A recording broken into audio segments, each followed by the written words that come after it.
Monster Hunter Title Update 3 has just released, and there's plenty of content as well as quality of life improvements to enjoy in the game. One of the things that it seems a lot of you are enjoying is building your new mix sets with the new gear and skills added in. We have on the channel already gone through the armor and all of the new skills that's been added in, but many of you were very confused about one skill in particular and how it worked due to a very vague description on it. So today we're going to be talking about the Powder Mantle skill that comes on the Risen Teostra armor set, and making sure you know exactly how the skill works because it is quite unique and the armor looks amazing, so we know a bunch of you will want to use it. And talking about vague skill descriptions, do you like the way that Monster Hunter has their descriptions for basically everything in the game being very vague? Or do you prefer precise numbers and explanations that let you know exactly how it works in game? I kind of like both. The reason being is that having vague descriptions means that we as a player can discover and experiment things to find them out for ourselves. However, having more precise descriptions would mean you know exactly how to build things and would save you some time experimenting and trying different things out. So there's definitely a positive and negative to both, but I'd love to hear what you think down in the comments below. So if you enjoy these videos, definitely click like down below because it does help, and subscribe so you don't miss out on all the Monster Hunter content we have for you guys coming in the next few days. We're also extremely excited to show you guys the Ponchies, another officially licensed Monster Hunter product that we've made for you guys. These are cute Palico plushes wearing different ponchos kind of like armor in game. You can get Rathalos, Zinogre, Nogagonte, or Paolumo, or if you want to, just the plain Palico on its own. They're customizable so you can remove the ponchos on them as well. We've worked really hard on these and we're super happy with how they came out, and we really hope you guys will enjoy them. So check out the link in the description and make sure you're quick because these will probably sell out fast. So grab them while stocks last. So first of all, what is the Powder Mantle skill? Here's what the official description states. Continuously attacking a large monster will cause powder to form around you. The color and effects of the powder will change over time. What this actually means is that after continuously attacking a monster, a threshold will be triggered that causes powder to form around you. The powder has two different forms that it alternates between over time. It always starts off in the red form and stays like this for 20 seconds and then will transform into the blue form and stay like that for 10 seconds.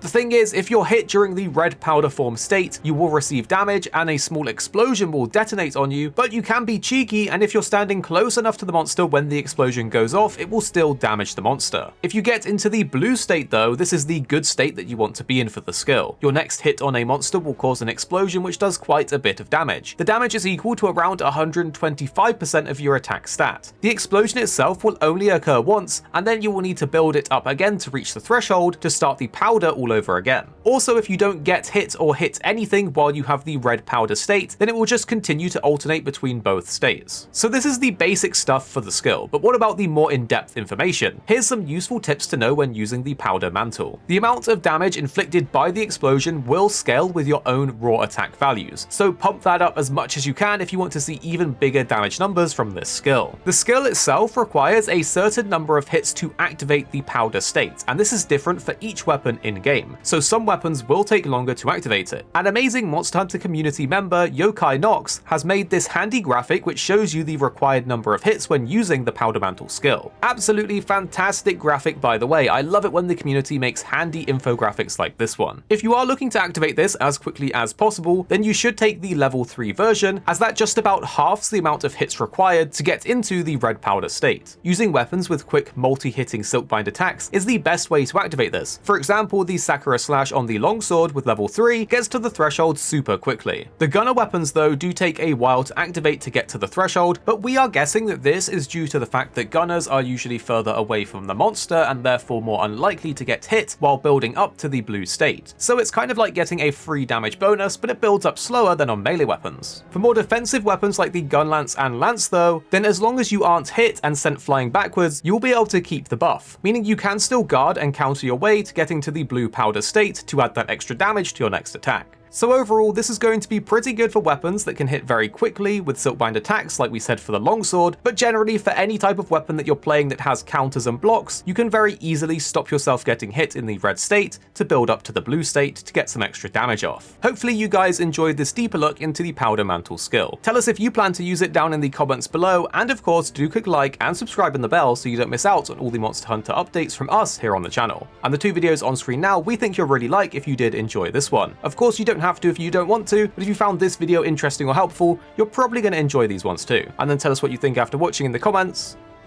down below.